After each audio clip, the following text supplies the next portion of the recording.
I'm here on the archaeological site of Son Fornés on the island of Mallorca, and this is an interesting site because they say it bears the largest Talaoit Tower.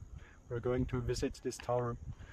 So looking at the table here with some information, we read that the site is 3 hectares large and only 15% has been excavated. So it's a huge site, and certainly it bears some surprises if one day they continue to do the excavations. So let's walk to the impressive first Talaoit Tower.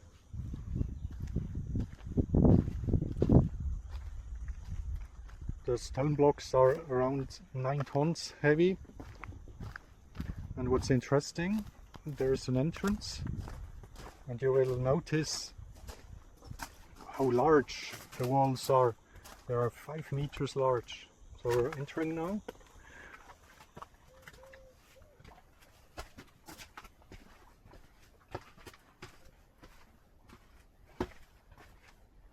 Okay, now we are in the middle of the Talaoit.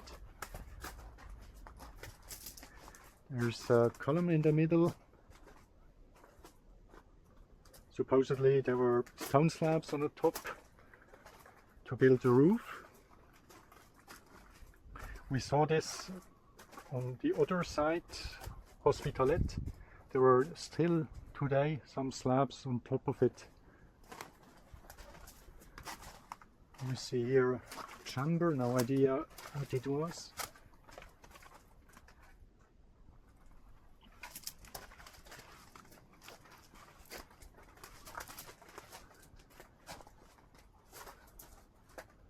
Some strange erosion.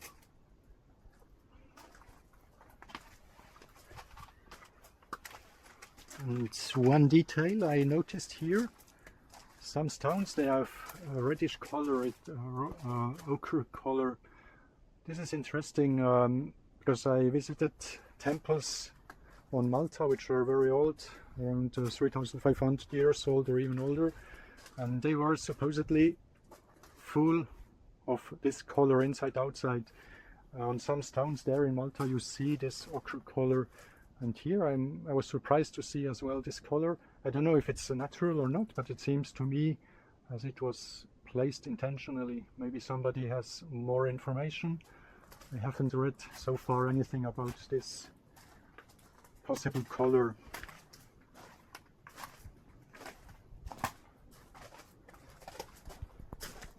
Okay, let's go to the outside. Just pay attention not to knock your head. Okay, we are. So around this huge tower there are some buildings, housings.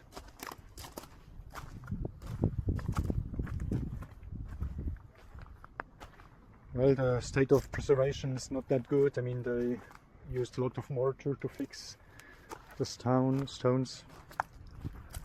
But anyway.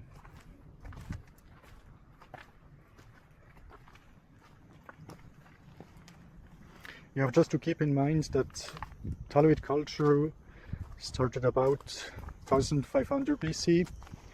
First settlements were 3000 BC.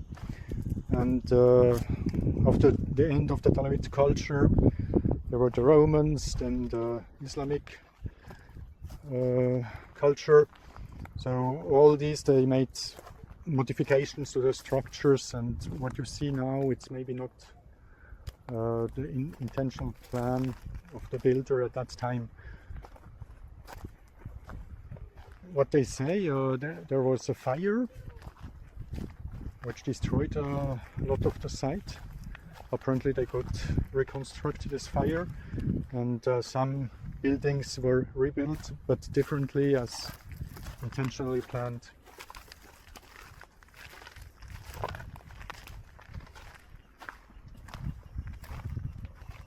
Always square or round buildings always with a column in the middle.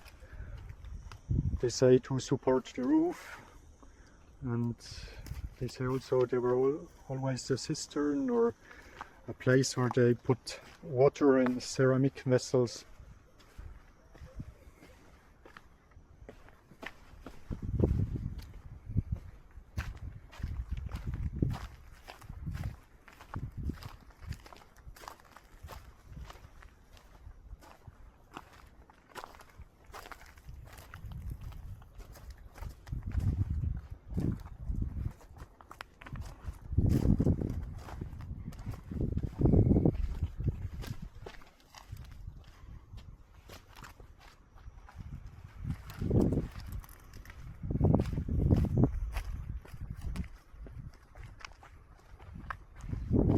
I'm walking now to the second tower. This concrete stuff, modern stuff, with no idea, no description.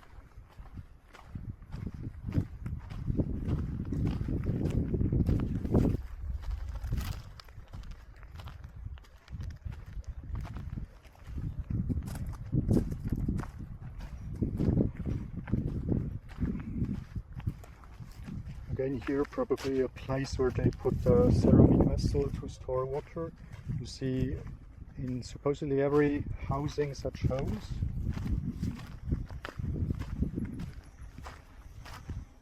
Here it looks like a carved stone bedrock. Okay, this is the second Talaoit Tower. It's a smaller one. Still what's very impressive, the very thick wall and the very small interior, so there is barely any room left inside.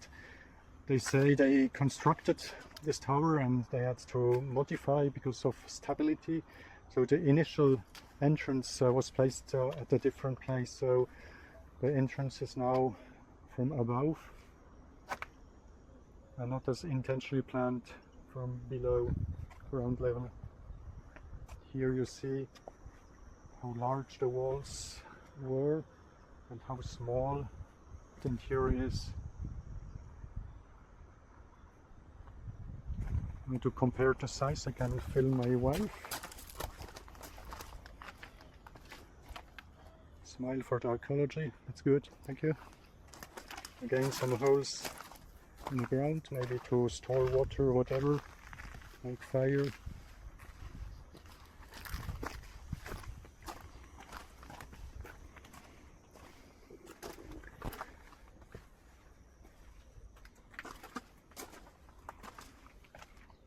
This is dead end, no idea what was the purpose. Okay, let's continue our walk.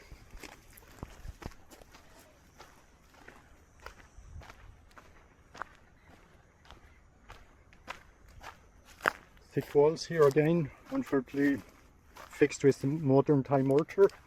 Just to remind that the initial builder didn't use any mortar, so they used this megalithic polygonal masonry, huge blocks up to 9 tons here, and by interlocking they succeeded to build in a very stable manner.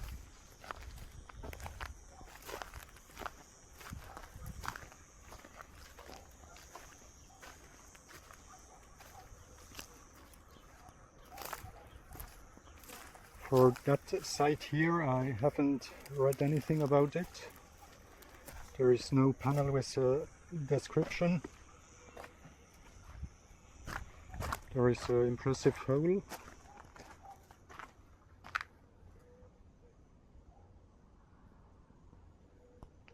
As I was in Malta, everywhere you see holes. I just wrote it's a punic graveyard, so I don't know if they used it as graveyard later on. So in that direction we should have the last tower.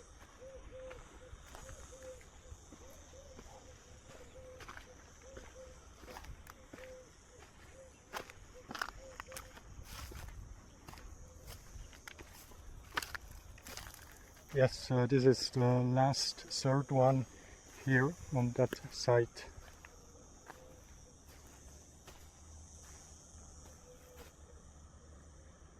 It's impressive to know that the island of Mallorca has 400 known Talaoit Towers.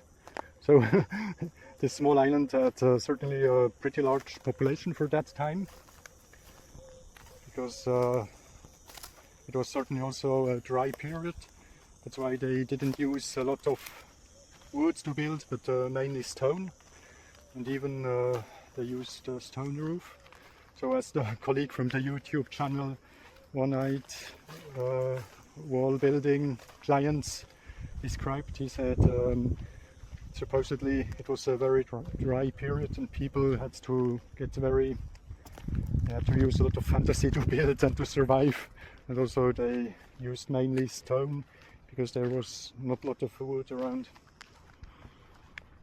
Here are a view on the second tower and where the sun is setting, the third tower. And here a lot of buildings, no description.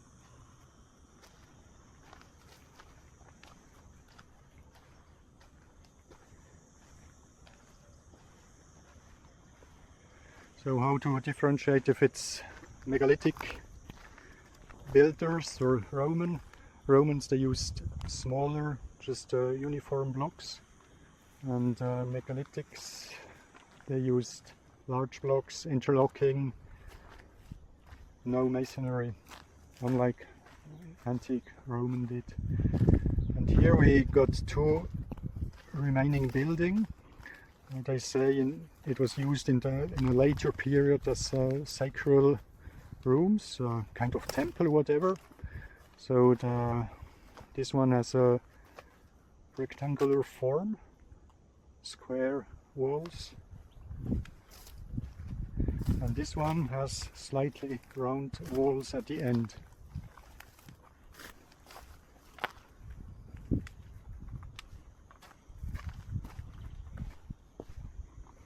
It looks like there were some opportunities for seating, maybe a fireplace, or a place where they stored water.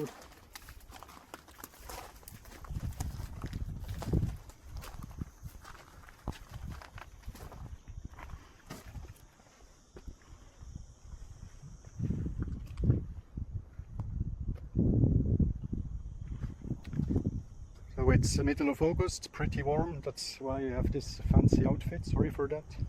But I hope you enjoyed this archaeological site.